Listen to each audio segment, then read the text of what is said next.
Hi, my name is Patrick Chhuoey, and I'm demonstrating the differences between one-piece flow and batch processing for the University of Houston Supply Chain Management 4367 class.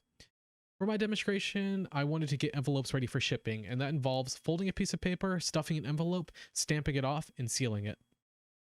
Now, the differences between that was batch processing, which is folding all 10 pieces of paper at once and then stuffing them at once, and then again and again until I did my 4 steps, was 4 minutes and 40 seconds, just about.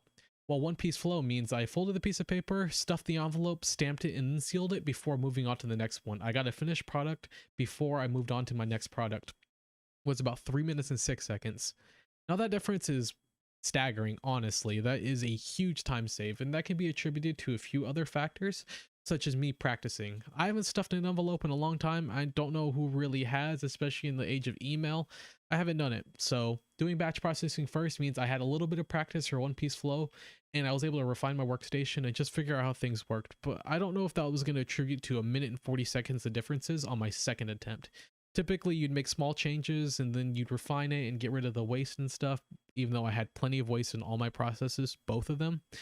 But you'd have small differences. But to have a minute and 40 seconds means that one piece flow is doing something right. With batch processing, it does have a few advantages, even though I'm going to be talking about the advantages of one piece flow and how it's better. With batch processing, I could focus on my task at hand. I didn't have to think about switching tasks too much. When I folded my pieces of paper, I was just focused on folding it. By the time I got to my 10th one, I was probably a rock star at folding. Didn't have any mistakes. Didn't have any really to have to think about it, and I could really focus on the things I was doing. It was more mindless than I imagined. The advantage is the transportation time. So in my demonstration, I just had one station. Folded, stuffed, stamped, sealed. But let's say I had stations for each of those, and I had to transport the product between them. With one piece flow, I would have to fold the piece of paper, walk it down to the stuffing station, who would have to walk it down to the stamping station, who would have to walk it down to the sealing station. They would do that one at a time. With batch processing, I could get all my product together, then bring it down, and then they can stuff it all, then bring it down. And so it was just a little bit easier because there was only one transportation for as many things as I could hold. But it does come with a lot of disadvantages that one piece flow does solve. One piece flow can allow me to see defects within my process. So let's say my stamp was dry. With batch processing, I would fold 10 pieces of paper, stuff 10 envelopes, and then I'd go to stamp the first one and it was gone. And so I have to go find a new stamp. I have to go try to figure it out, and everything is just sitting around. With one piece flow, I know my defects are there the second I finish one. I'm not folding 10 pieces of paper. I'm not putting 10 pieces of paper through a bad process that might ruin it. My envelopes are good. I'm not wasting time on things that I could ruin with one piece flow because I know the defects immediately. A finished product comes out the first time, and so I can really analyze it and let it through. Another one is that the customer lead time is just more efficient. This piece of paper does not leave my hand, so I'm already having a finished product within like 15-20 seconds. And so let's say I'm producing 200 pieces of paper and I have 4 orders of 50 each.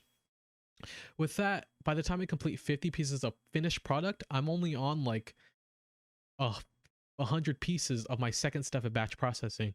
And so I can get stuff delivered out sooner just because I'm delivering stuff sooner, and also I'm making it sooner because one piece flow is just a little more efficient, so I can get stuff out. A couple more advantages of one piece flow is that my inventory is smaller. Instead of needing 200 pieces of inventory all at once so I can move on to the next step, I can have 50 pieces of inventory, keep putting it through, keep putting my steps through, and then just keep refilling it. I don't have to have as cluttered workspace, which also makes it safer.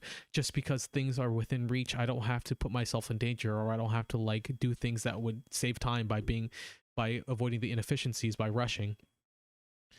It also optimizes the workflow, because now a disadvantage of one piece flow manufacturing is that it's not really for all companies. It requires a higher upfront cost. It requires a lot more effort upfront. It requires a different way of thinking of doing things. And a lot of companies are not comfortable trying to change the way they do things. Some of them are stubborn. Some of them are stuck in their ways.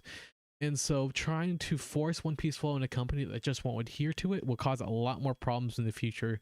Even though by demonstrating it saved me about a minute and 40 seconds, which I would save over and over and over again if I had to large scale this thing, some companies just might not do it. Also because, again, employees might have to switch tasks. If you have an employee that's used to doing one thing and they really like to get in the rhythm of things, having to constantly switch and having to constantly do other things, especially with more complicated processes, might confuse them or might cause issues with their workflow.